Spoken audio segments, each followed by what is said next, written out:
এই সেই আমাদের পুরনো মন্দির, প্রায় 600 থেকে 1000 বছর হবে হয়তো। এক্স্যাক্ট টাইমটা আমরা বলতে পারবো না কেউ। দাদু বা তার দাদুর বাবাদের কাছ থেকেও আমরা যেটুকু শুনেছিলাম, তো ওনারা বলতে পারেননি টাইমটা, বহু বছর আগেকার কথা। এটা মন্দিরের ব্যাক সাইডটা, আমি ফ্রন্টের দিকে যাচ্ছি।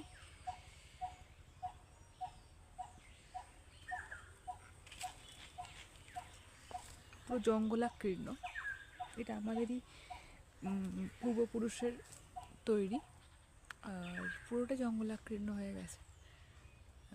ঠাকুর আগে এখানে পুজো হতো, এখন প্রত্যেক নিচে বাড়িতে বাড়িতে পুজো হয় ঠাকুরের। তো এটা হচ্ছে মন্দির আমাদের, এইটেজ সাইটও বলা যেতে পারে পুরোনো মন্দির। ভেতরে ঢোকা তো পসিবল না, তো আমি জুম করে দেখাচ্ছি কিছুটা। এখনো কিছু কিছু অংশ দেখা যাচ্ছে, বোঝা যায়।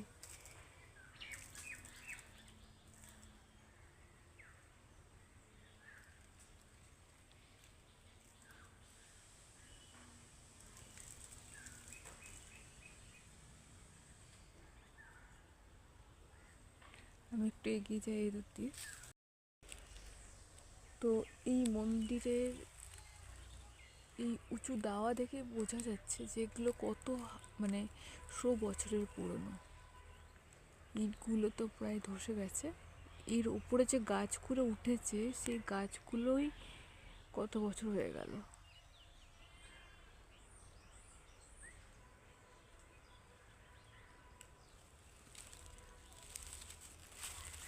আর এটা হচ্ছে ফ্রন্ট সাইড, আমি যেদিকে যাচ্ছি। ভেতরে ঢোকা পসিবল না, এটা ছিল ফ্রন্ট সাইড আমাদের। আগে এখানে পুজো হতো ঠাকুরের, রাধাকৃষ্ণ মূর্তি।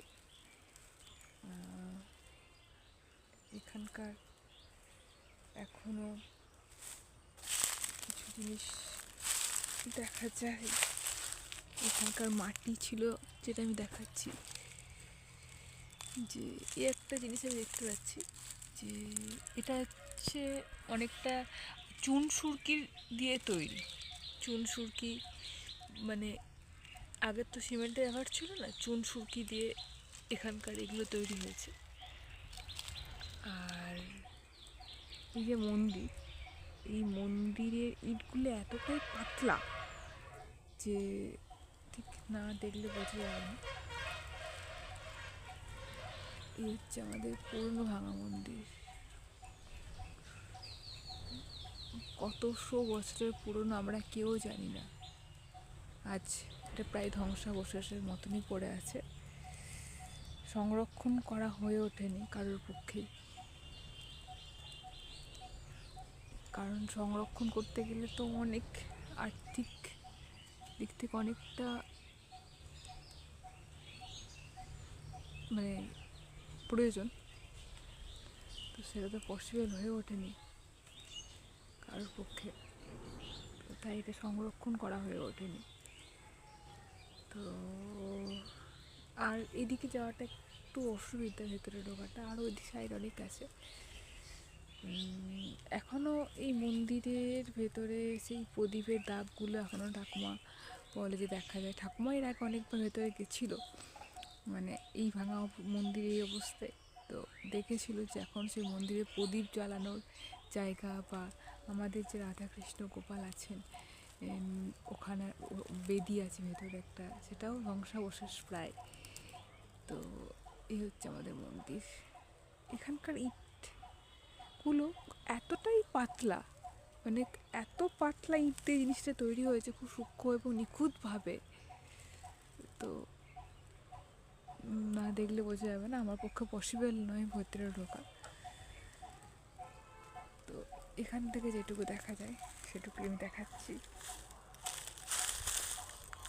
এই যে ইটগুলো দেখা যাচ্ছে, একদম পাতলা, একদম পাতলা, একদম পাতলা ইট। আমার মোবাইলে ক্যামেরাটা অতটা ভালো না, তো আমি চেষ্টা করছি দেখানোর। দূর থেকে দেখলে বোঝা যাবে যে কতটা পাতলা ইটের জিনিসটা তৈরি হয়েছে। ভেতরগুলো একটু দেখাই। এটা হচ্ছে ভেতরটা, এবং আরও এদিকে একটা আছে। এই দিকটাই মেনলি ফ্রন্ট সাইড ছিল, পূর্ব দিকে মুখ করে।